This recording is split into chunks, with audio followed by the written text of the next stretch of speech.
Welcome to episode 6, season 2 of the Lulu Logic podcast. Today's guest is from Fort Worth, Texas, went to Western Hills High School. Then he went to Ranger Junior College, then BYU, then Missouri State. At Ranger, he was a first-team All-American. Then he traveled the country playing arena football and with a stop at the Buffalo Bills. He won a championship with the Tulsa Talons that led him to the Austin Wranglers for 2 years, where he had 1,800 yards and 29 touchdowns. He was a huge influence and a great impact on my career. Welcome to the show, Tacoma Fontaine. Pretty Ricky, what they call him. That's what they might have said. How's everybody doing out there? I appreciate everybody tuning in. It's my honor and my privilege to be on the Lulu Logic podcast of everything else. So let's get it in. Doing? I'm good. Let's get it in. Let's dive deep into the dynamic duo that me and you are, and how the world that we live in has created us monsters. That's it. That is it. You know, this is my first podcast post. Everybody can see my new set, post Hall of Fame. And I thought it was only fitting for it to be you to be my first post Hall of Fame guest, because the influence that you had on my career and my life, you know, all the way through it and still to this day, you know. So I don't know how I could ever pay gratitude or, you know, everything on that front, but man, it's such a blessing. Me being, I think you 6 years older than me. So, yeah. So me being able to, I remember getting in a car right after a football game. I think we played Lindsay, and we get in the car and we drive to Missouri with Dimple. And we go to watch you play the next day. So we played a Friday night. The game's over at like 11 o'clock. Stayed at my house that night after the game. Yeah, the game's over. The game's over at 11 o'clock. We get in the car, and we're in the car all the way to Missouri to go watch you play the next day. And you had that big ass dog. Chevy. I had Chevy, the Rottweiler, was at the house. Yeah, y'all was like, no, we ain't coming in. I was like, no, she's good. Just come in. So it's been like I've been able to, you know, to watch you play in multiple different places, from Bossier to Tulsa to Southwest Missouri to you know, Austin. All over Austin.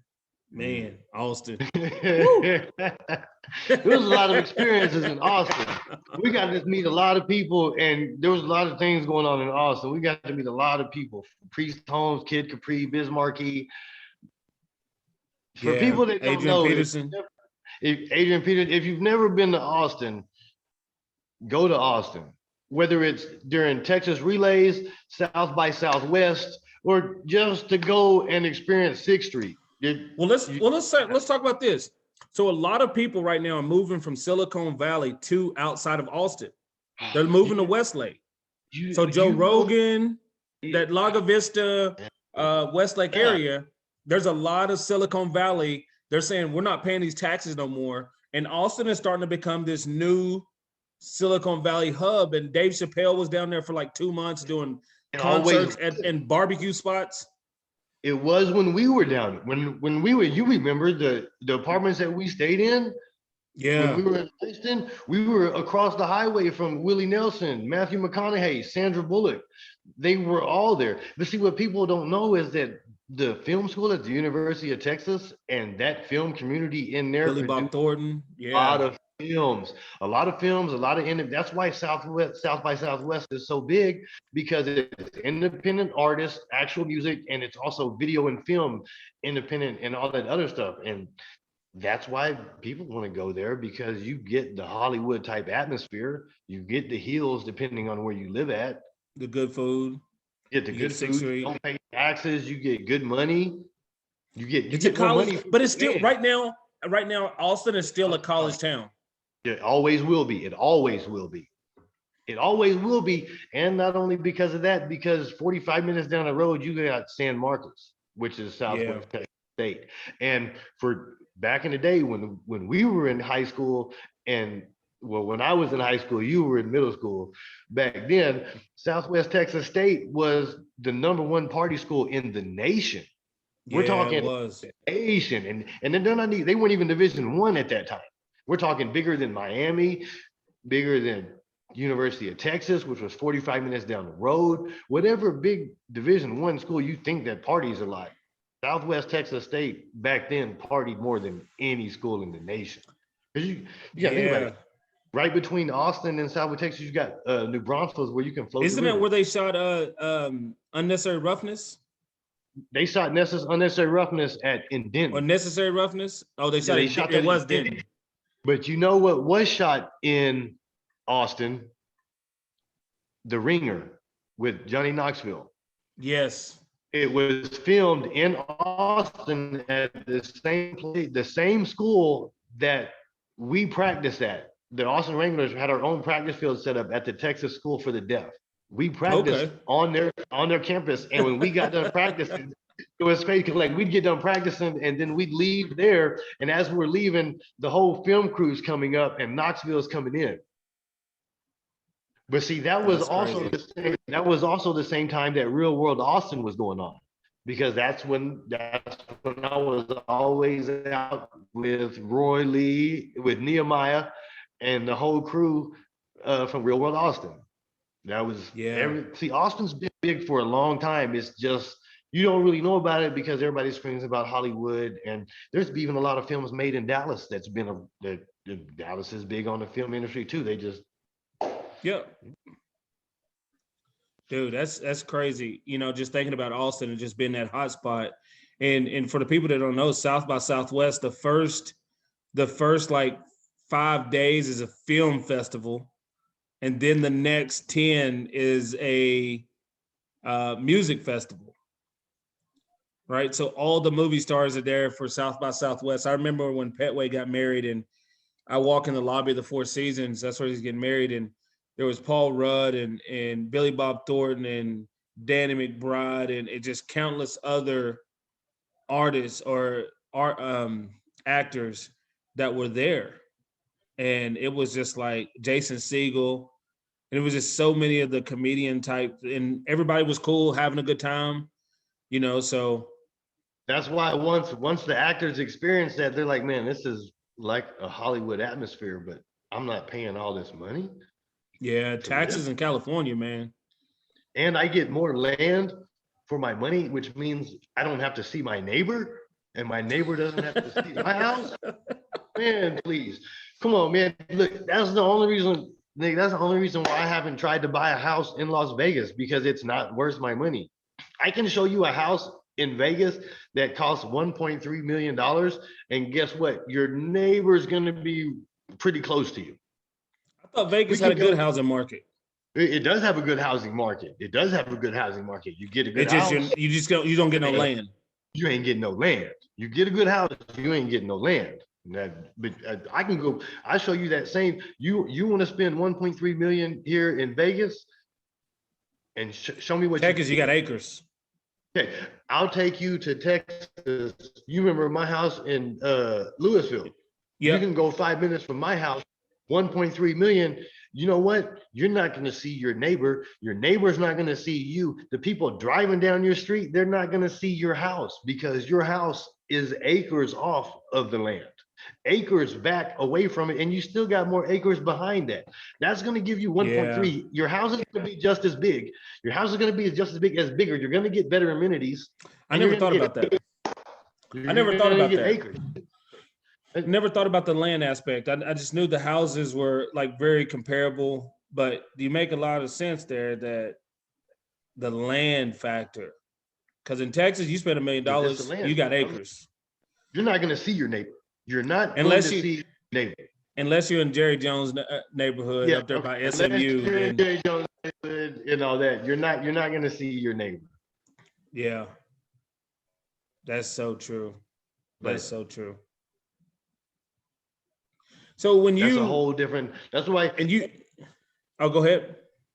Oh, I don't get me wrong. I love the house out here. Like Eddie's house. Eddie's house is sick. Eddie got a steal for his house. The market was down. He got a steal. It's almost doubled, close to tripled in value since he got it. That's awesome. But he doesn't have, he's got a neighbor right next to him, Yeah, he ain't got no land.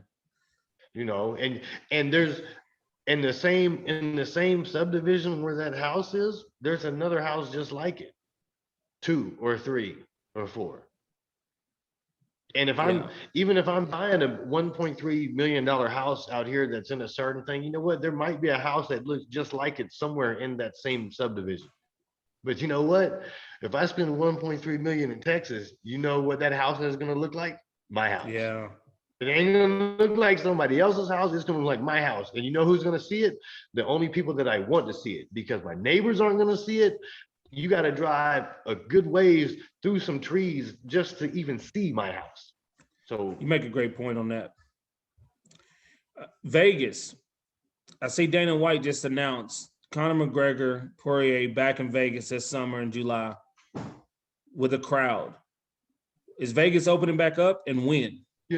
it's amazing that you asked me that, because this might make everybody laugh that's listening and watching this. This might make everybody laugh right now. Yes, Vegas is opening back up, and it is ridiculous. Because as of today, my car kind of decided that it wants to be lazy and not really work all the way. So, being that I'm kind of a shade tree mechanic, which is I can do pretty much anything if I have the time and the want to. But we're going to keep it a little short on that note. And I was thinking about fixing my car myself, but it was going to take me a couple of days. So I was going to rent a car. Now, mind you, a couple months ago, I rented a Tahoe 4x4 because I was taking my daughter and my dogs out to the river. We were just going to spend the day, and the only way we could get there was by 4x4. So we rented the day 4x4. We're talking Tahoe, big, you know, bam, 4x4, got the dogs in, bam. Cost me one day $47. Cool. And I was like, here I am thinking, oh, cool, I can get an economy car, just something small for a week, you know, pay $300 maybe, you know, for the week, and fix my car, take my time and do all that. Man, they told me it was $300 a day for a compact car. That's how much Everybody coming to Vegas. That's how much Vegas is opening up right now. It costs you $300 a day to rent a compact car. Now, in case for y'all that don't know what size a compact car is, my daughter has a twin bed that is elevated. So, and underneath it, she's got a really big love seat that can seat 2 people. So a compact car, you can park underneath my daughter's car, and they want $300 a day for that. That's $1,200 a week. I would be better off going and buying a car and having a $500 payment for 3 months. I'm just trying to get through a week. And yeah, Vegas is back open. So everybody come to Vegas, rent all the cars, get your hotel rooms, and come get it in. Vegas is back open. In June 1st, they're taking away the social distancing. Yeah, June 1st, they're taking away social distancing. Come in, come check out our iBoomerang site and Vibe Rides. We got your credits, we got everything you need. Just come get in, come to Vegas, come spend $300 on a compact car. I'm coming to Vegas. I'm coming to Vegas, man. I got to. It's been so long. I've been stuck up here. It's snowing right now, so I definitely got to come to Vegas. It's been way too long since I've been in Vegas. So my JUCO running back is coming to Vegas next week. He's coming to Vegas next week. I haven't seen him since I left JUCO. I haven't seen him since I left JUCO, and he's coming to Vegas next week. I'm kind of excited. He's from Houston. Question for you. If you can go back, just let's go post college. How many teammates you think you had? Oh,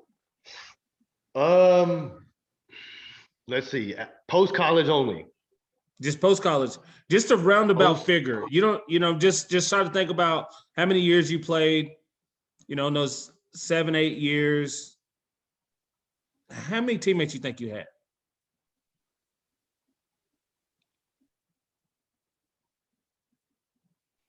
Man, some of those years were close to 100 teammates, Yeah. only because, well, okay, so we'll put this into perspective. So when I left Austin, this is interesting. All of you Lulu lunatics out there, and all of you Lewis fans, just want to let you know that me and Geronimo Jones here, a lot of times we had always talked about playing with each other. Always talked playing with each other, and we had that chance one time. We had that chance one time in Calgary. I want to say this was 2006. Was it? It was Yeah, I think it was after 6. it was after that year. That year I went through. It was 6 or 7. 6 or 7, one of the two. It was 2006. It was because it was just after I left. It was just after I left. I got released from Austin after I had my surgery that year. After my hip was, I tore my labrum in my hip. Yeah. And then I came back and they released me right after camp. And then I went up there with you. So you got to think about that. Through that year alone, I had over 100 teammates, because I went from Austin to Calgary and then to Oklahoma City, Yeah. all in that same year. And Was that Oklahoma? Yeah, that was Oklahoma City. It was Oklahoma City, because I played 2 more years in Oklahoma City after that.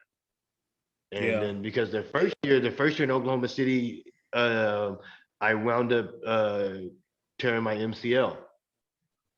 And then I missed like 3 games and came back. That was, I had easily had over 100 teammates just in that year alone. So, but I think of teammates as anybody that I come across in the fraternity of football while I'm in pursuit of my goal. Whether I'm there for a couple days, whether they're there for a couple days, because even within that couple days, that fraternity of football makes a big impact, because it's a small world, but it's a big world. Yeah, and you talk about the fraternity of football, and that's very interesting, because there's not a lot of people that can make it pro consistently more than 3 years, and you were one to do it. But before we get into that, let's go back to when you were a child. Okay. You had a injury when you were a child that almost set you on a different path. What you mean about set that? me on a different path? Almost like laid up in a hospital for the rest of your life. You're talking about, I had an injury that almost set me on a different path. That injury almost ended my path. Yeah. So what happened? So quick backstory: 2-year-old kid, rambunctious, just always into something, mischievous little kid. Decided one day he's gonna stand on a basketball. Bam. So here I was doing it, standing on a basketball. I don't really know how long I lasted. Probably didn't last very long. I'm pretty sure my mom had told me like 3 or 4 times, don't be trying to do that. Don't be trying to stand on it. You're gonna hurt yourself. And sure enough, I hurt myself. I fell off the basketball. I hit the back of my neck on a cement step, cracked a vertebrae, slipped a disc. So in other words, I broke my neck. That shouldn't be alive today. And for sure, no reason should have been playing professional football for 9 years, even to mention the fact that it had been playing it since the 3rd grade and never missed a year. Yeah. That's just so crazy. Does the doctors have any kind of,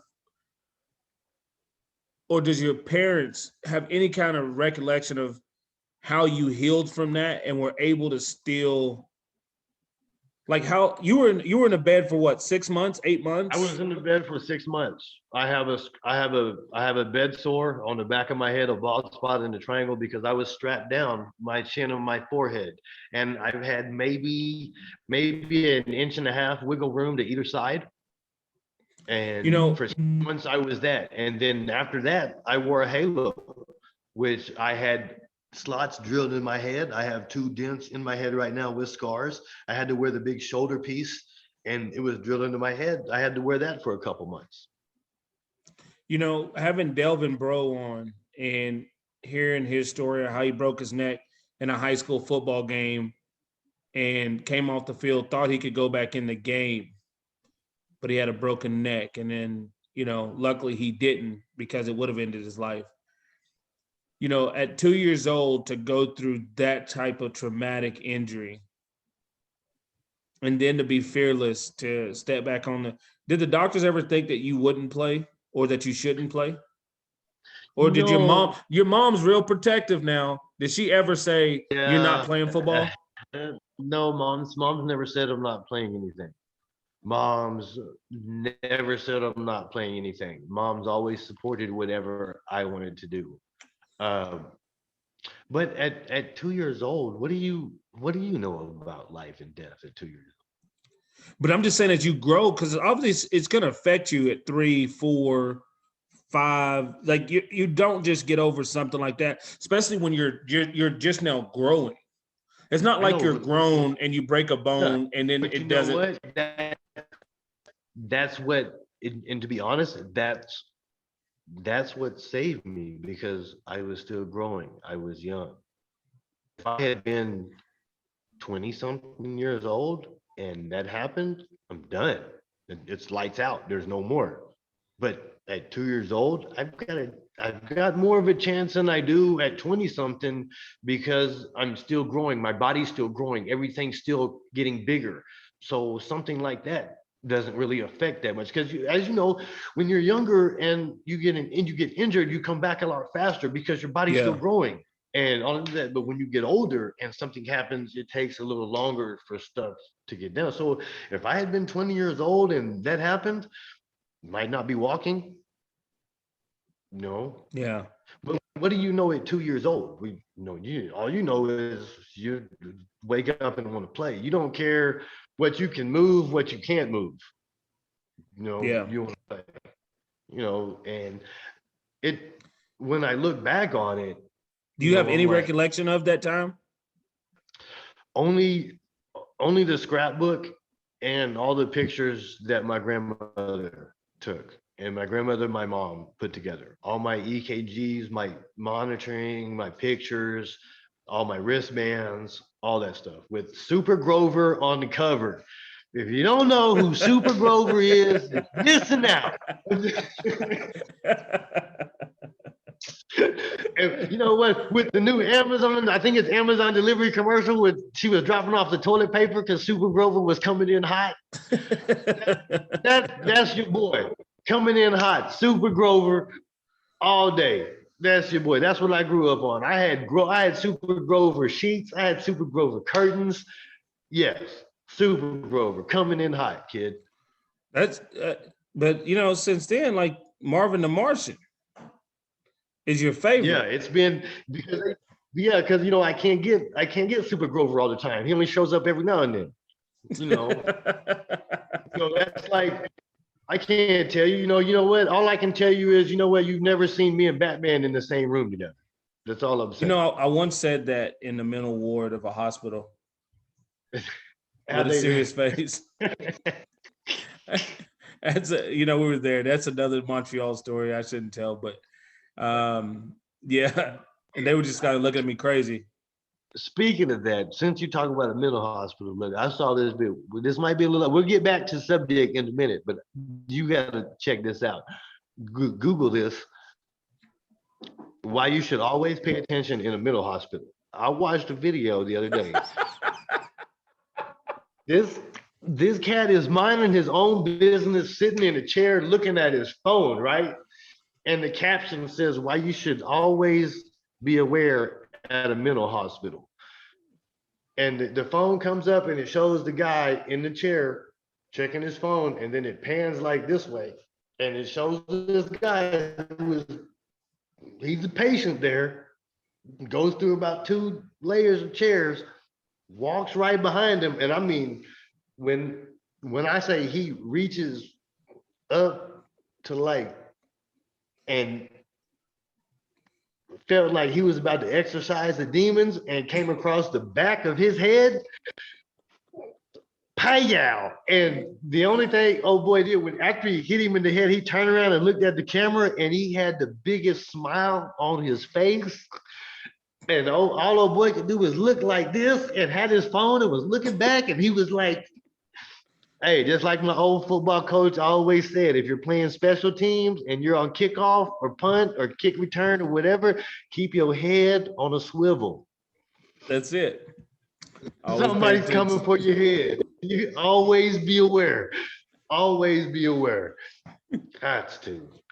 Hey, when you're growing up, you got to hang around the Texas Rangers. And just tell me what kind of influence that had on the rest of your life. Been around Julio and Juan Gonzalez and those guys.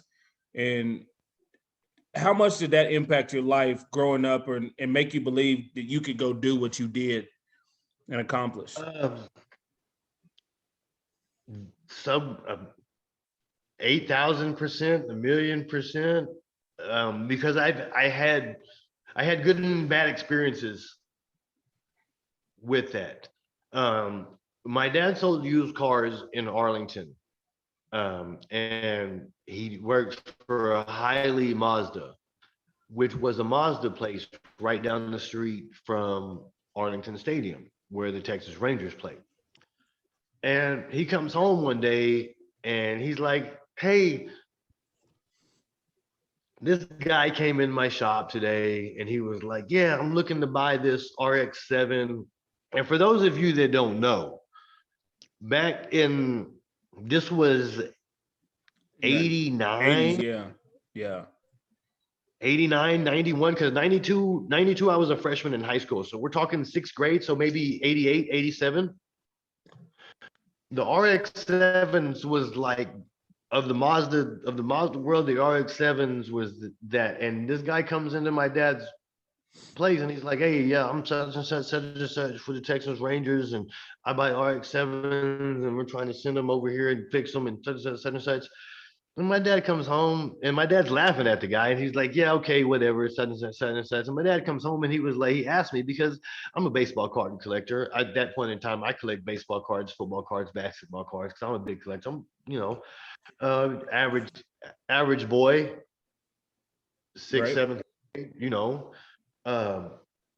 and he comes home and he was like, hey, you know this guy, Ruben Sierra? He came into my shop today and he told me that he played for the Rangers and all this other stuff. And I was like, hold on, Dad. You're talking about Ruben Sierra? And I was like, yeah, I know him. And I was spitting out stats. I was like, he's the youngest player to ever hit a home run from both sides of the plate in the game and all this other stuff. And I was, this is my favorite player, such and such, such and such. And my dad stepped back. He's like, really? So I got to meet these guys. And they taught me how to be a professional and how not to be a professional. I saw both sides of it. Yeah. Now here's the thing. I love Ruben Sierra. I love him because of his competitiveness and everything else. He played past 42. He's a great competitor. Yeah, great that was player. Julio. Julio played past 42. We hadn't got to Julio yet. Juan Gonzalez is always my favorite. Hey, and we will get the one. They all used to come to the house. They drive their Lotuses, all the big cars through the house, and and we didn't have no big house, but everybody wanted to know who's driving through the neighborhood in this, but my dad knew that Ruben was my favorite player, and my dad had personal things with Ruben. And one night after the game, the Rangers won.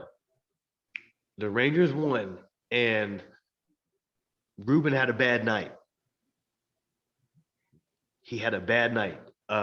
And I just so happened to bring my card that night, the Ruben Sierra rookie card, that talks about him be the youngest person to hit a home run from both sides of the plate in a single game. Mm. And, and I went to Ruben and I was like, "Hey, will you sign my card?" And he was like, "No, no, no," and just walked away. And I went to my dad and I said, "Dad, I just tried to get Ruben to sign my card and he wouldn't sign my card." And my dad's no big guy. You see my dad, Yep. but Tony. Ruben had, He's a New yeah, York Jets fan, so you you don't know, know. It's Tony from New York. he's the only house in Dallas, or I'm sorry, he's the only house in Fort Worth, West Fort Worth, Benbrook, Texas, in that area that the house is trimmed in New York jet green, also known as Central Park green. So don't come to my dad's house thinking that you're going to watch any game on Sunday if the Jets are playing. Don't care who's playing. If the Jets are No, playing, don't that's what care. you're watching. Shout out Tony Oh, shout out to Tony on that. Love you, Dad. and Shirley Gray. And Shirley Gray, I love you too. So he went to Ruben and he gave him the business in Spanish, and he was like, "How dare you not sign my kid's card and all this other stuff and such." And when I asked my dad about it, he was like, "Well, Ruben was like he didn't want to sign any cards because he felt like he didn't contribute to the team's win tonight." And being as competitive as we are, me and we're Yep. competitive. I felt that. I felt that.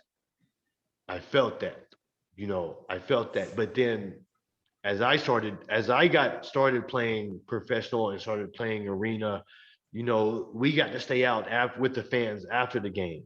We got to sign autographs, and they always limited to a certain amount of time. You had 45 minutes to get whatever, and then it's done. Yep. Well, that when I thought of that, that took me back to that time when he told me no because he didn't have a bad game. He had a bad game and he didn't help contribute to the team win, and how that made me feel. So I learned how to be a professional and how not to be a professional. I love Ruben to death. I love Ruben Sierra to death to this day. But after that, and then when I started playing, I never left the field until whoever wanted my autograph got it, no matter how good I played or how bad I played. Because even if I played bad and these people were coming up and asking for my autograph, they're supporting me, even though I failed miserably. The team might have won, the team might have lost, and I did nothing. They still took the time to stay here and want my autograph, even You know though what? I played like crap. Let's stay here for a second because I just want to say this. Coming to Bossier, coming to Tulsa, watching you, and you're right. They make everybody go in. You're still out there signing stuff. You're hugging kids and taking pictures of people, and you're doing everything. And for me at that age, being in high school, and then when I went into college, still coming to Bossier games and stuff, um, and even when I would drive to Austin, right? All these experiences that I have and I remember, those are some of the things I remember most, not just the highlights on the field, not just the touchdowns, but it was always the way you made people feel. Like you made people feel great about being there. And one thing you taught me was it's not just enough to be a good athlete. You got to put people in the stands, and there's certain people that can, there's certain people that can't. You can be a great player and nobody will want to, I can watch you on TV. Gotta be a But there's show. certain people that you say, you know what? I got to see this person live, Mike Tyson. I got to see this live. I don't want to watch this on TV. There's just certain people that you want to watch live. And you are one of those people. And, through my career, and most everybody knows me now as just super fan engaging guy that that goes to the tailgates, that does everything before the games, that's hanging out with all the fans. Hey, and speaking of that, I love going to the Nick Lewis Nation tailgate. Yes, Yeah. everybody, shout out to the Nick Lewis Nation tailgate. Shout out Brock. Love Shout it. out everybody. I didn't get to have the tailgate opportunity in where I played, but we did have the Fontaine Fanatics, but we didn't have the tailgate opportunity like Nick Lewis Nation. But I love the Nick Lewis Nation. Shout out to that. Yeah, because you had the Fanatics, I have the Lunatics. And but no, it just goes to show that, you know, I learned all those things from you. Like I learned just by sitting there watching you. I learned how to be a pro by watching you. I learned how to be more than just an athlete by watching you. So, you know, hearing that story, I've never heard that story before. You never heard that story about the Ruben Serra? No. So hearing that story makes so much sense. And then I see how you were, and then how I was or still am, and how you still are. But it just makes so much sense how that just came full circle. And, you know, the reason why I am the way I am is because of you. You know what? Right? And you mentioned Julio earlier. Yeah.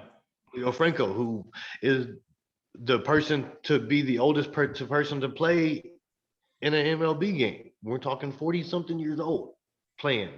Batting champion at the time in that same year. Julio Franco was the batting champion for the American League. Yeah. And when I say I learned how to be a pro and how not to be a pro in that same year, don't get me wrong, Ruben Sierra is a professional. And the one thing that gravitated to me and why I don't fault him for that is because of my competitiveness. And you know, your competitiveness, you know how, you know, if you don't contribute to a team win or a team loss, you're in a different mood. You know, you're in a different mood, you know. And especially when you're younger too. When you're younger, like when I was younger, yeah, I would take it out on other people. Like I would be like, you know what, the fans sign autographs, do whatever I got to do. But then everybody else didn't want to be around. Yeah, I don't know if I want to be around Nick. Just like I remember after we lost the 2012 Grey Cup, my dad was like, I don't know if we should be around him or what. And I came out laughing and smiling because of the experience, right? But since we talk about your dad, shout out to Lee Ray, Roll Tide. I'll never be broke. Shout out to Lee Ray, Roll Tide. I'll never be broke on that note. So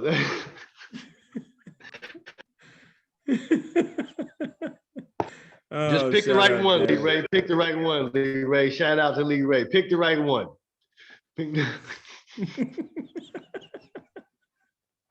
But back to Julio. Yeah. So, you know, Julio, because at the time Julio had no kids.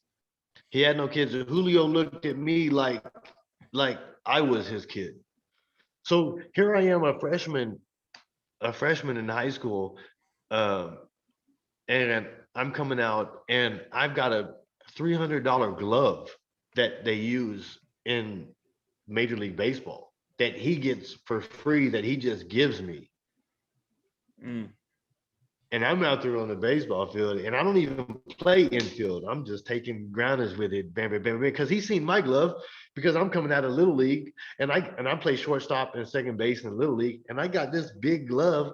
I'm talking like an outfielder's glove that I'm using it, and Julio's like, you don't make a lot of errors in that glove? And I'm like, no, I don't make errors. What are you talking about? You overcompensated. So he's like, all right. Yeah, so he's like, all right. So then like the next week, he shows up in the house in the Lotus, and he's like, hey, I got something for you. And he gives me this Wilson A2000. And we're talking a Wilson A2000 in 1989. That's nobody's heard of that in high school. It wasn't even that. No, everybody wanted something else. And when I brought it out, my boys, when I told some of my boys on my baseball team where I got it and how much it cost, they laughed at me. They were like, "Oh, where'd you get that from?" And they laughed at me and all this other stuff. And I was like, "Oh, you don't know." And then once they got out of high school and went to college, they was like, "Oh man, I got this this Wilson A2000, and I was like, oh, like the same one I showed you in high school that you told me. Yeah. So Julio showed me how to be a pro. So did Ruben. Ruben showed Yeah. me how to be a pro also. But you know who never said no to an autograph, no matter what? Who's that? Nolan Ryan. Really? Dude, I figured Nolan would be cool. Nolan Ryan signed whatever. Didn't care. Rangers hadn't won Never since said- Nolan left. But the only thing that Nolan had it when he came out of the clubhouse. He's walking. He's not walking fast. He's just walking. And he's walking from there until he gets to his car on the other side of the gate. And whoever he gets to by then, you get it. And that was Nolan. What are you gonna say? This guy's got 7 no-hitters. Who's gonna tell you? What are you talking about? It's Nolan Ryan. Yeah. Dude, Who's the we'll never greatest see pitcher of all time? Nolan Ryan. Who's second? Sorry. Um,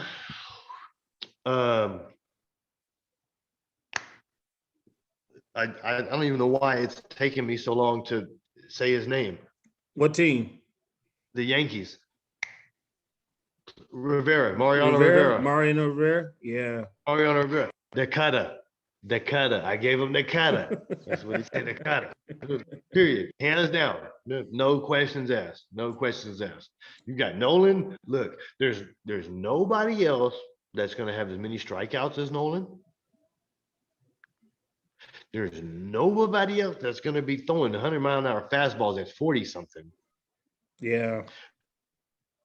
There is nobody else that's going to throw 7 no-hitters. 7. We're not going to talk about the ones that he lost in the late innings because somebody made an error or something like that. We won't talk about that. We're 7 no-hitters. 7.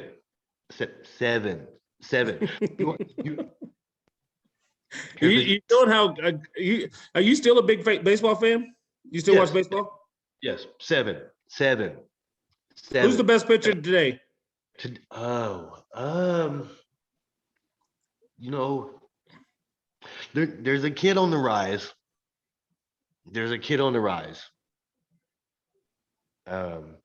And you know what? And people are gonna say I'm biased. He might not be the best pitcher out there, but there's a kid on the rise that's got something. Shout out to my boy Damon Dabney, because it's his nephew and he just so happens to pitch for the Texas Rangers. And Really? if y'all haven't seen this kid Taylor Hearn throw that pill, he'll hit 95. Taylor Hearn, he'll hit 95, 96, 97. Is he a starter or reliever? He should be a starter. He's in the rotation. He's in the rotation. He's in the rotation, ladies and gentlemen. If you're a Texas Rangers fan, Taylor Hearn is in the starting rotation for the Rangers. He has days that you will consistently see him on the hill. Go check him out. I'm not saying he's the best. The best nowadays, I don't know because I'm biased.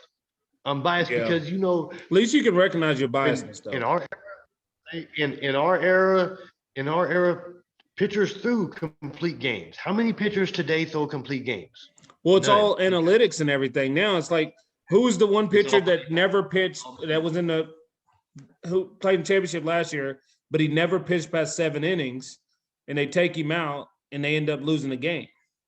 Yeah, it's what pitcher was that? Was that Cole? Was that Cole, or who was that a year or two ago? I think they take him out and he never. It's all analytics. Back in the day, leave him because how many? I mean, even back in Kurt Schilling's day, Kurt Schilling was still throwing complete games. Randy Johnson was still throwing complete games. Tell me how many pitchers in the last 3 years have thrown complete games in Major League Baseball? Yeah, and that's what some of those things that never be touched. That those records won't be touched. Unless the only reason why somebody's gonna leave them in a complete game is if they have a chance for a no-hitter. And then at that point in time, when they get to the innings, they're gonna be like, oh, what's his pitch count? Oh, well, he can't go over his pitch count. Okay, well, Well, warm him up. you're paying Look. hundreds of millions of dollars. Yeah, exactly. You're gonna protect your investment, right? You don't want to. Yeah, you're gonna protect your investment, right? That Tommy John surgery is not a, it's not It's something not to what play it, with. you know what? But here's the thing. Here's the thing. The Tommy John is not something to play with, but the more that it happens, the less impactful it will be. Yeah, because you're gonna come back from it quicker and quicker, and they're You gotta gonna think about it. The more that it happens, the more times they get to do it. And then It was like the gets better, ACL it back gets better. 20 years ago. I was just about to tell you the ACL, Yeah. the ACL 10 years ago, you're done. You're not playing any 10 years ago, you ACL, you're done. You're not playing ever again. Now we got Adrian Peterson, ACL, 6 comes months. back, rushes for 2,000 yards. Rushes for 2,000 yards. Yeah, it's not the same. Within Steve Smith Jr., when he tore three- his, he actually went from a 4.4 to a 4.3 guy. I mean, look, it's Yeah. within the next 3 to 7 years, Tommy John is gonna be like Henry Scope. Rowan Gardner. Henry Rowan Gardner. Yes. And Shout out 3 to Henry 7 Rowan years, Gardner. shout out to Henry Rowan Gardner and the Cubs for taking a chance on the young guy that just had something for a little bit. Well, switching the tune for a minute. You played. We'll just skip high school and college from now. We'll have to do a round 2 for all that. We'll do a part 2 for the high school and college because there's a lot of stuff that went on in there because through high school now we are even more related because we got Roddy. Yes. And Cousin Roddy, cousin Roderick Manuel, you were a big impact on me, but you couldn't touch me. Stop playing, man. Don't even act like that. Because I was younger than you, and when we talk about Roderick Manuel, we're talking about 6, 7. Yeah, played for the Steelers. Yeah. Played for the Steelers, played D-line for the Steelers, played D-line for Oklahoma. But for us, he played outside linebacker. He was out there just wrecking cats, kid. And I'm like, oh, we're talking about the same era. Look here, we're talking about the same era that Jesse Armstead was coming out of Dallas. Yeah, the Dallas that team. don't know who Jesse Armstead was, go back and look up Jesse Armstead for the Giants. Then when you talk about Friday Night Lights, for anybody that's ever seen the movie Friday Night Lights, and that was like a semifinal game. It wasn't even a championship game when they lost to Dallas Carter. And it was a blowout. Exactly. That was the championship game. That was the game that everybody wanted to see. Nobody wanted to see the other game after that. That was the game that everybody wanted to see. We're talking about a high school team that had 18 or 20 something. Roy Williams' brother played on that.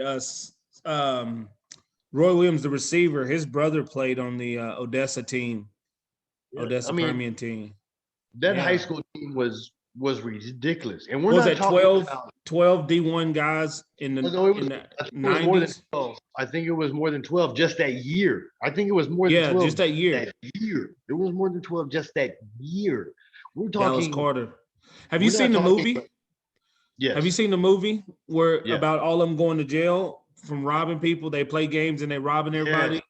And then Jesse, the judge told Jesse he better go and never come back. Yes. And but when he left, my freshman year, Jesse Armstead's cousin was my running back. And we ran the wishbone. Oh, yeah. He looked just like Jesse Armstead at Miami. And he was in high school. And he played running back. And he was fast. Happy. We called him Happy. Happy Armstead. He had a little curl on the top. Yeah, he had a little curl on the top. He was smooth, GQ. Yeah, he was that guy. I already knew. If I didn't like the way he looked at the line, hey, guess what? I'm audible and Happy. You get the ball. We going 26 power right here. Bam. Touchdown. get it to him. Touchdown. Yahtzee. So we're gonna have a part 2 to tell all the high school stories and Yeah, college we'll get stories. back to that. Can we get in all the? I want to get to how many arena teams you play for and name the cities. Does that include the tryouts and spending a couple of days and everything there? No, just the ones you stayed in. The ones I stayed in? Okay. Let's see. Number one off the bat, we got Shreveport. First year. Shreveport, Bossier City, yep. Second year, Boise, Idaho. Yep. Second year, Boise, Idaho. Third year, I was in Roanoke, Virginia. And for those of you that don't know about Roanoke, Virginia, if you've ever heard for real, you're talking about there's nothing to do in Virginia but cook. That's all there is to do. There's nothing to do in Roanoke. There's nothing there. After Roanoke, I went to Tulsa. No. Correction. After Roanoke. So I played 7 games in Roanoke. After Roanoke, I went to Buffalo. I went from Buffalo. Arena 2 to Buffalo to the Bills. Yep. I left there and I went to Las Vegas for the Las Vegas Gladiators, their first year here. Okay. I got cut during camp. And then from there, that's the time that me and you and Myron and everybody decided we were going to St. Patty's Day in Deep Ellum. Yes. Remember that? We had the camcorder and everything. And Myron didn't go, I don't think, because I took Myron's ID. Roland went. You took Myron's ID. Roland went. Yeah. And everything. We were out there, and that's when Moan called me. What's up, Razor? Shout out to Razor. Moan called me, and he was like, "Hey, what's up? Are you coming to play in Tulsa?" I was like, "Yeah, I'm coming." He was like, "Well, we start camp tomorrow," and I was like, "I'm not going to camp. I'll be there week 1 of the game." And he was like, "What?" And I was like, "Yeah, I'm partying right now, Deep Ellum, Skip. in Dallas." We get to this. Skip. Shout out to Skip Foster, man. His dad passed away this year, and for those of you who don't know, Skip's dad, Dick Foster, coached at Coffeyville Community College and won multiple national championships and put multiple kids in Division I football out of Coffeyville's like one of the top JUCOs in the nation every year. So shout out to Dick That's Foster. where Duron went. Duron Carter went to Coffeyville. Shout out to Dick Foster, Skip Foster, and them, because the first time I got to meet Skip's dad, he told me, he was like, "Man, I was worried because you're a slim frame," and Skip was telling me about what you're playing and all this other stuff. And he was like, "Then I got to see you play," and I was like, "Yeah, he got it." So shout out to Dick Foster. He just passed away a couple months ago. Shout out to Skip. We got it in. We did it. I went from Tulsa. After Tulsa, I went to Arena. You won the championship. I won the championship in Tulsa. Skip got the head coaching job in. Skip got the head coaching job in Austin. I went to Austin. I played 2 years in Austin. Then after that, I went to Calgary. Then I went to Oklahoma City. Played 2 more years in Oklahoma City. 2007, had my daughter. Took a year off because I wanted to be there for my daughter. After that, a team couldn't pay me enough money to be away from my daughter. Yeah. It gets hard. It gets hard at that point. What was your favorite city to live in? Out of those teams you played for? Man, my favorite city to live in has to be Austin. Oh, wait, I forgot a city. I forgot a city because I went to Chicago too. I played in Chicago too. I went to Chicago. I went from Buffalo to You played for Grand Rapids too, didn't you? No, I just played. I played against Grand Rapids because we had a lot of home players. Roddy played for Grand Rapids. As a matter of fact, Roddy played for Grand Rapids. Yeah, I gave Grand Rapids the business that night, just to let y'all know. Yeah, Roddy, you, I don't think you've beat me yet since we played against each other. We're just gonna throw that in there. So take Austin out of it. What's the favorite place outside of Austin? Because obviously Austin. Boise, sleeper town of America, Boise, Idaho. You Boise, like Boise, Idaho. Idaho. But look, and for What was all your of best? What y'all, was your favorite place to visit? to go and play. Yeah, if you stayed the night, Oh, I've got three. I got what three. name them? Um, Atlanta, number one. Atlanta, number one, because Atlanta, number one. Atlanta is off the chain. I got to meet up again with Robert Thomas in Atlanta because he Yep, played for the Georgia Austin. Force, who was Oh, yep, also, he was the fullback for Emmitt Smith for yep. 4 or 5 years for the Dallas Cowboys, who helped him reach his all-time rushing status. Robert Thomas, aka Red Rock, was in He Atlanta was and took awesome me as out. running And back in Texas I too. yes, yes, I had bruised ribs that night in the game because shout out to Kevin Gaines, KG, who was a big hitter. He put them that face mask right in my rib cage that night. Shout out to KG, you got your boy that night, but I finished the game. Holla at your boy. You didn't take me out. So Atlanta's number one. Atlanta's number Two, one. Tampa, Tampa. Tampa, Tampa, Tampa. Tampa's Playing two. playing against Tampa Bay Storm in Tampa. Good times. Good times. The food, the atmosphere, because everything's on the beach. You can't go nowhere that's not on the beach. No matter if you go to a restaurant, it's on the pier, it's on something. Tampa was good. The next one, the next one's kind of a toss up. It's kind of a toss up. Um, LA and Portland. See, I've always wanted to go to Portland. I've never been to LA either, but I've always wanted to go to Portland. I just think Portland is. But then I talked to Drew Tate. Drew just tells me it's like a grunge It city, is. but I It is. still think it's kind of But, like my vibe. but you know, Portland was nice. Portland was nice. We went to Portland. Portland was my Portland was the first place that I actually played in arena where actual true stars of a sport played. Yeah, Um, and the reason why I like Portland and LA are for the same reasons. When we went to Portland, I got to play in the Rose Garden in Portland, which is where at the time the Trailblazers played. yep, Now at that time, we're talking Sean Kemp, Gary Payton. These people have played in these areas. yeah, In this Scottie Pippen, not Gary Payton, Scottie Pippen, because this was after Scottie left the Bulls and he went yeah. to Well, Portland. Scotty, you had Jerome Kersey, Yes, Clyde Drexler, Terry Clyde Porter, Drexler, Clyde the Kevin Glide, Duckworth. this was my first time stepping in a place where I've watched actual people perform and do dynamite. You just like I was in awe watching these people perform in this building. I'm in awe. And this is the first time that I actually went over the wall and we flipped over the wall, all kinds of other stuff. Probably should have been broken neck again. Because you wanted to go all out in there. Hey, It would be like playing in Madison Square Garden. when I got to play in the Staples Center, when I walked into the Staples Center, I was like, this is where Shaq and Kobe won championships. This is where Magic won championships. This is where Wilt played. This is where Kareem played. These are the names that are running through my head as I'm stepping into this arena. Played So on the I'm same like, floor.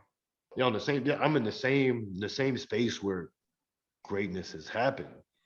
And I got to play in the Palace at Auburn Hills when I got to play against the Detroit Fury, which was arguably one of the best games I've ever had in the history of playing arena against the Detroit Fury, which was my second game to ever start at offensive specialist. I'm walking into the Palace of Auburn Hills, and the only thing I can think about is this is where the bad boys played. This is where they basically ruled their conference in this same arena. Yeah. Glenn Beard, Dennis Rodman, Joe Dumars, Isaiah Thomas. The list goes on.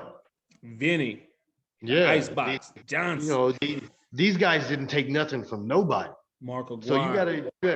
gotta already imagine that my mindset when I'm walking in there.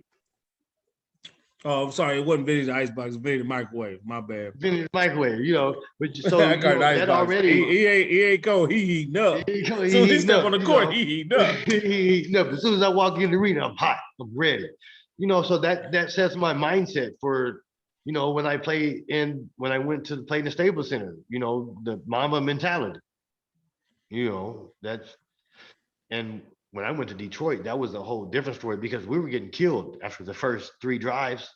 We were getting killed. We hadn't scored a point. We hadn't even scored a point. We hadn't even moved the ball. Yeah. I'm getting yelled at on the sideline by my head coach and my quarterback. You need to get off the press. You need to get off the press. Cool. I'm letting it go. Bam. And I'm like, you know what? The next time they come up and press, this is what we're doing. We're going best move to the house. Oh, what's that? And I was like, that's where they come up and press. I give him my best move. You throw the ball to the house and I go get it. And he was like, what? And I was like, yeah. And he was like, okay, we'll see. So sure enough, kid, hey, they kick the ball off, bam. They kick it in the slack net because they don't want to kick your boy the ball. They ain't finna kick your boy the ball. That's not gonna happen. No. So we get the ball on the 5. So we got 45 yards to go. Sure enough, we got short motion because there ain't a lot of room. They come up and all press. Hey, already best move to the house. One play, what happened? 45-yard touchdown. Bam. And you know what that started? That was the birth of John Cena. That was the birth of that. You can't see. So bam. They come back, they come down and score. Sure enough, they kick the ball off. Bam. We return it out to like the 10 or maybe the 12, 13. They come back and all press again. Guess what happened? Yahtzee. Strike up the band. So at the end of the night, your boy had 7 catches, 205 yards, 5 touchdowns. And we're talking about it's a 50-yard field. It's a 50-yard field. So we won that game 70-51, by the way. We came back and beat the brakes off of Detroit Fury. And they folded that next year. So I would like to say that my stat line made them fold. Just gonna put that on record. As a matter of fact, where did Pete coach at? As a Pete coach in Albany, but as a matter of fact, Nick, you had an offensive coach. You had an offensive coach in Calgary. Remember when I went up there and we were walking through the office and I was talking to Dave and I was talking to Huff and there was a defensive coach that coached for Detroit because we were sitting in the office and remember. I think it was Missick. Yeah, that's Tony Missick. Yeah, and Dave and Pete pull out the little playbook that they gave me that we were reading. I was laughing and all this other stuff. And boom. And he was like, yeah, I coached for Detroit and such and such. And I was like, oh, you did. And that's when I grabbed, I was like, Pete, hand me that dry erase marker. And I wrote the stat line up there on the thing. And I was like, does that ring a bell? And he was like, no. And I was like, oh, that's my stat line against y'all at the Palace of Auburn Heroes. 7 catches, 205 yards, 5 touchdowns. You know what that means? That means you just throw me the ball as a touchdown. And I said, I don't know what made you think that y'all could run man press defense against me all night, but that you should have changed something up. After the third one, you should have changed something. Hey, the DB coach was telling him, no, you're doing good. You're doing good. No, he's not. He's not even close. Look at the film. Look at the film. You just let a guy get 205 yards on 7 catches on a 50-yard field, and he had 5 touchdowns. Were you even out there? I don't understand. Looking back at it all, from high school, college, pros, everything you've accomplished, everything you've done, winning a championship, just what do you think about it now? Like going from the broken neck at 2 to right now, when you look back and think about everything you accomplished, like what's the feeling? Never should have been there. Never should have done it. Not as in the aspect as I wouldn't do it all over again. But in the aspect as there, I shouldn't have even been on this earth, much Yeah. less, much less play football from the third grade all the way until you're 30 something and get Yeah. paid to do it for 9 years out of that. You get a full ride scholarship to play college football and then go beyond that and play 9 more years of professional. That should have never happened. Should have never happened, but wouldn't change it for anything.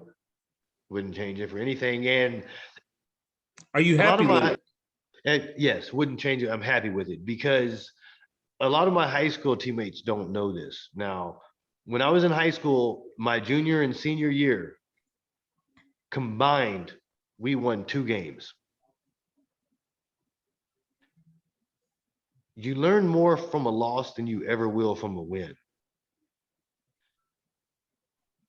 My record for my junior and senior in high school, I was 2-18. I learned more about myself and resiliency and just doing what you have to do in those 2 years of my high school that I ever learned in playing any football after that.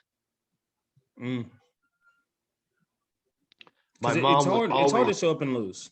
It's hard to it's show up hard and to show lose. up and lose. It's hard to show up and lose. My mom always told me, don't look at the scoreboard, play the game until there's zeros. You don't look at the scoreboard. Don't look at the scoreboard. You play the game until there's zeros, so there's no time left. And a lot of my high school teammates don't know this that finished with me, all from freshmen to seniors. Shout out to my old line in high school.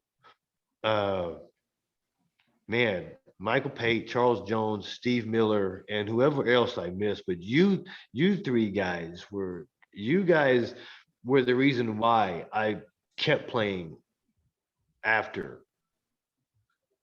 because It's amazing.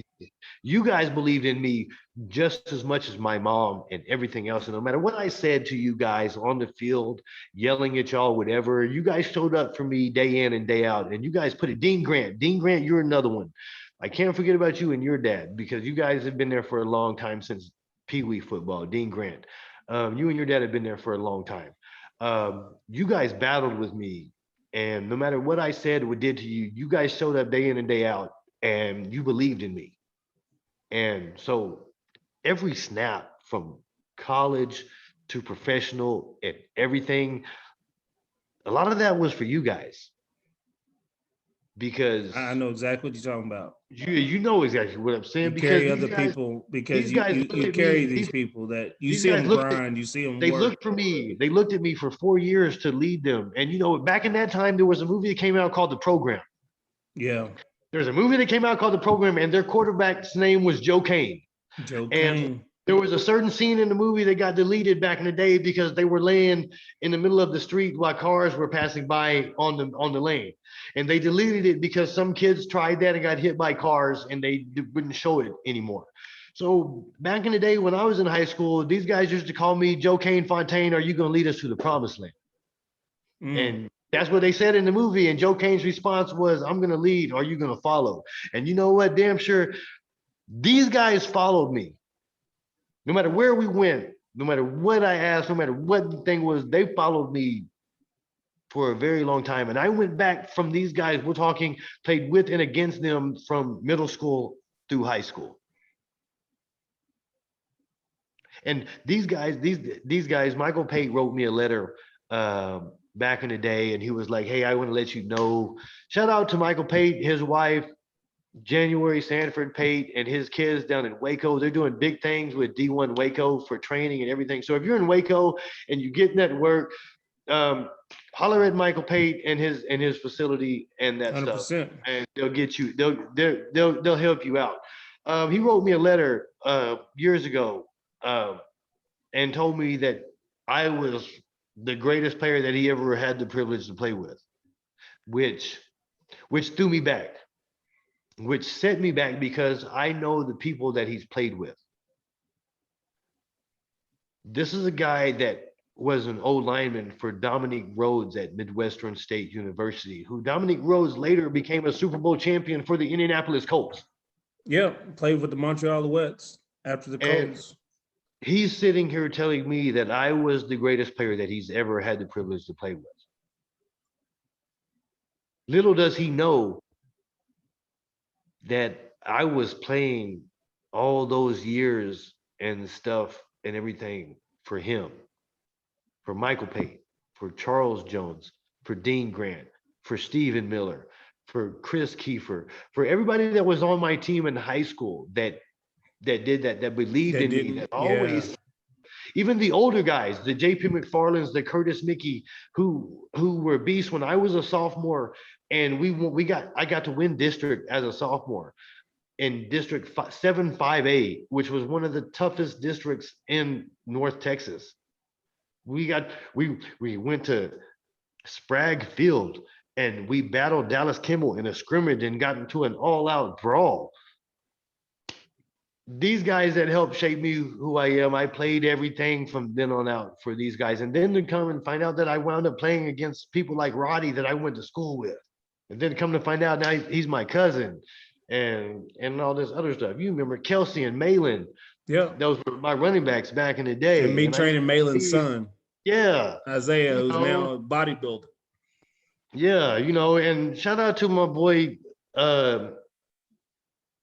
Marvin Jimerson, man. Marvin's been with me since I started playing football, since the 3rd grade. Marvin and Chris Kiefer.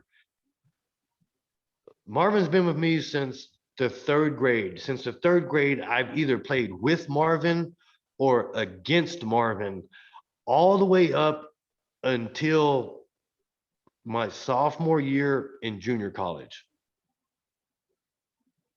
From the rooter to the tutor, Marvin has been there with me from day one. Yeah. And Marvin decided to go to the Air Force after JUCO.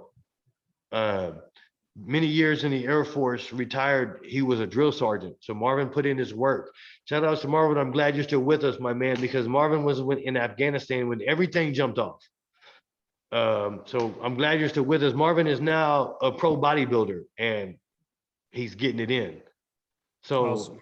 If anybody wants to go check out, and if anybody that's listening here that's in the armed forces and has anything that they want to talk about or anything, man, holler at my boy Marvin. Very inspirational guy. He's been through a lot, done a lot through his life. Like my brother, he, like I say, been playing with me since I was in 3rd grade, since I first strapped on a helmet when I never should have been. It's crazy. Like, I heard this other Hall of Famer. I don't want to say his name because I don't want to mess it up, right? But he was saying that how he had kind of given up hope of the Hall of Fame, and now it happened, but everything came rushing back to it, right? The passion and inspiration that you played with, that you have for other people, it showed through in everything you did on the field.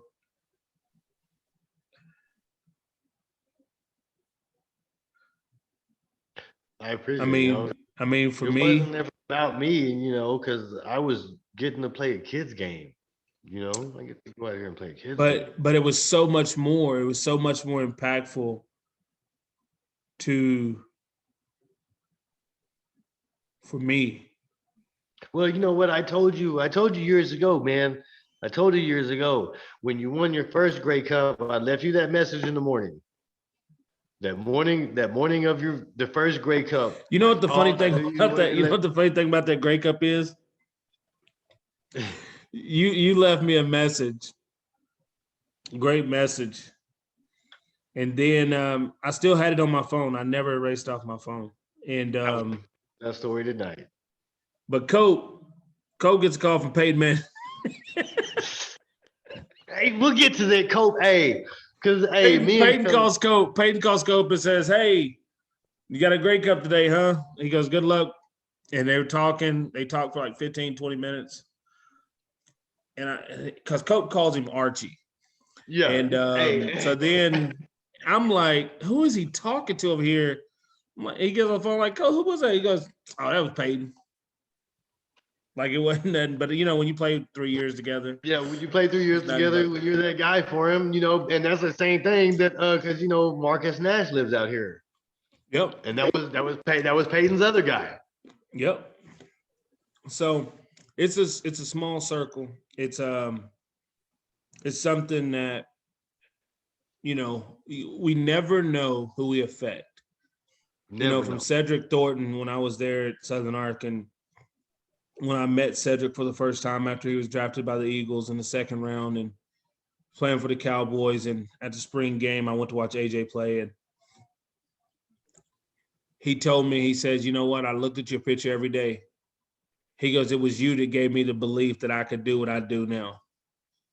He goes, I've never met you before, but just by seeing your picture every day inspired me to be better than I was. You never know, right, man. You never know. We always have a great influence in hearing that Ruben Sierra story earlier really touched base. And, you're my idol. I've watched you do it. Well, you did it better than me, everything. Man. But the student is supposed to be better than the teacher. I mean, that's the only way it's supposed to work. But you know what? When you were playing for your second Grey Cup, I called you again, and that's when I told you, I was like, "Hey, there's nothing else I can say. There's nothing else I can do. There's nothing else I can tell you. You passed me. You're better than I have ever thought about being." That's so. But you've been so inspirational, and then so supportive through everything. I appreciate it, man. And I'm glad that we got part one for you to share part of your story, because I think it's so impactful for kids. I think it's so impactful for people to understand that life is not a single line. It's not a direct path. There's a lot of different things that happen, but the influence and the impact that you can have is amazing. Your life's not pre-planned, predestined, because your choices and stuff that you make change everything. Because I could have easily not been the person I am today because I broke my neck and decided I don't want to play football. I don't want to do anything. Yeah. Because of that factor, I could have easily not been this guy in front of you. But I also could still been a guy that's not in front of you because of that same thing. Yeah. But you never know. Your path's not predetermined. You never know what, just because things are going bad right now, it doesn't mean, because you wouldn't go through nothing if you couldn't handle it. And that's basically what I feel, because I've had injuries, I've had all kinds of other stuff. We're talking 2 Achilles, an orbital fracture after all of that other stuff. So numerous concussions. We won't get into that. That's probably why the way I am today, because I'm just all over. Well, I can't wait to come to Vegas and celebrate this achievement with you, because I can't wait to go to Ontario, because I'm getting ready to book the tickets. I'm not even waiting anymore. Well, we gotta wait till they book it. When the official season starts, we book it everything. So we're gonna have a party. Right. We're gonna celebrate it. And look, right now, the tentative schedule, it says November 21st. Yeah, I seen that. For the great, that's tentative schedule. So the last time I went to Canada, that was kind of the same weekend, and it was my birthday weekend, and things got out of hand. It was a good time. I did. So I plan on taking another onesie when I come back this. So we better get some new ones. You know what? I've been thinking about these new onesie ideas, and I've been thinking, I really think that there should be a onesie set that has like all of the munchkins from the Wizard of Oz.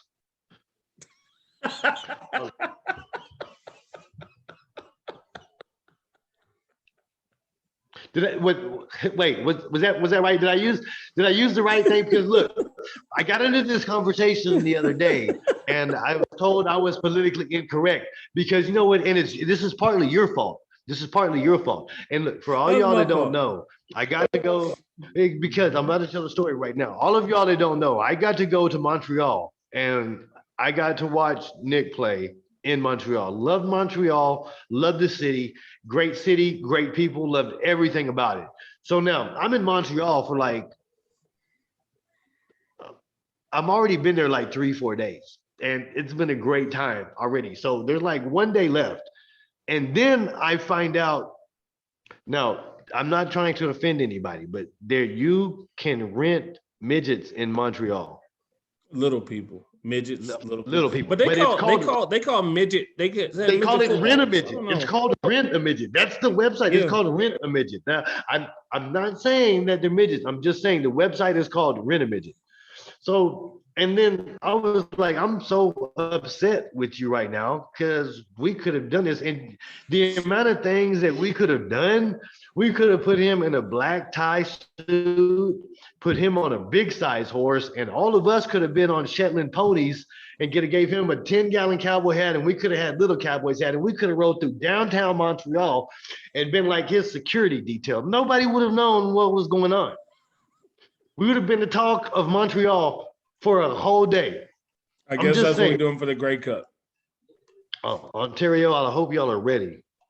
I hope you're ready. Hamilton, Ontario, I hope y'all are ready because there's about to be invasion of the Louis Lunatics that's coming this year for Grey Cup. And it's There's a going lot to be of one of the greatest ever because there's only been 21 other people that have been first round ballot Hall of Famer in the CFL. And Yeah. just for those of you who don't know in America that don't really listen or know about the CFL, this is what year Grey Cup? 109, 9, I think. It's supposed to be 110. 105, No, it's 108, I think. 108, Well, 108. the 100th Grey Cup was 2012.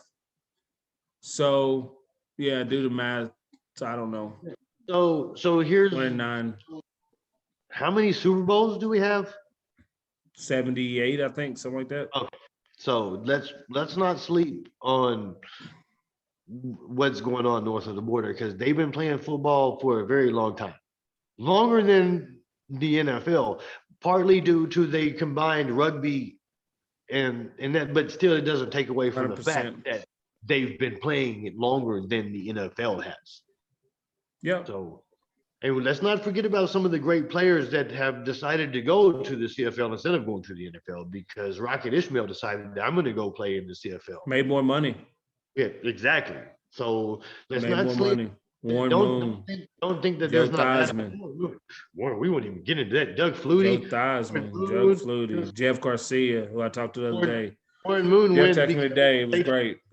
Warren Moon went because they told him black quarterbacks you can't play quarterback and be black. Hey, I want to start a separate podcast once a month with the group. So we're gonna do that. There it is. We're gonna We'll fool around for a little bit. But I really appreciate you for coming on the podcast. What's the last words? What's the last words? Hold on. You want to give some inspirational last words? What are you gonna do? How you want to close this? How are we gonna close this? You want to close it? You want to close it Vegas style and just say, you know what, we out. You want to close it with some positive last words. How you want to close this? You close this out. We're gonna close this out. So not anything too serious, but just something that's the world is in a different place right now. There's a lot of things going on with racial tensions, whether it be from Asians to blacks to whites to Germans to Jews. Look, man, everybody's fighting a battle every day that others can't see. And it costs you nothing to be kind. 100%. Everybody's fighting battles that others can't see. And you know what? If you wake up the next day no matter what battles you have going on, guess what? It's another day. It's another chance to make it better than the day before. And if that doesn't happen, you know what? You've got another chance the next day, as long as you wake up. A day above ground is better than a day below it. 100%. So be kind, man. It doesn't cost you nothing to be kind, to say hello, to smile at somebody, to hold the door for somebody.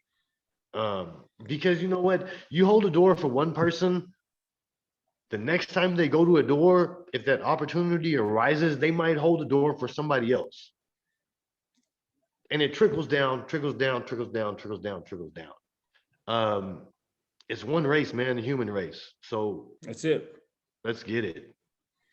And hit Tacoma up when you go to Vegas. He's always down for a good time.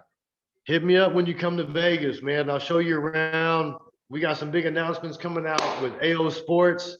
Shout out to Nick Lewis Nation and to Nick Lewis himself, the Hall of Famer, for letting me be his first podcast since the announcement came out, man. It was an honor and a pleasure, man. I appreciate you, I brother. owe you more than you know, man. I owe you more than you know. I love you too, man. Hey, kiss Ari, man. Just getting Ari, started. I can't wait. We just getting started. Tell Ari I can't wait till we can mess some stuff up. We got more lawnmower rides coming up.